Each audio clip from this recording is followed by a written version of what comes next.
Ahoy, ahoy, ahoy guys! I'm here tonight in Sandgate to visit Adam from A Pirate's Plate, a food truck with a difference.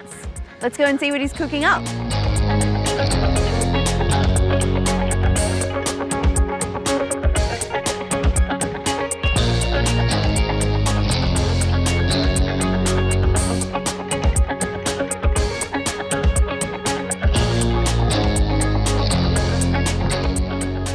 So guys, Adam's had a passion for cooking since he was a kid, and 3 years ago he decided to put that passion onto wheels and drive it to the people.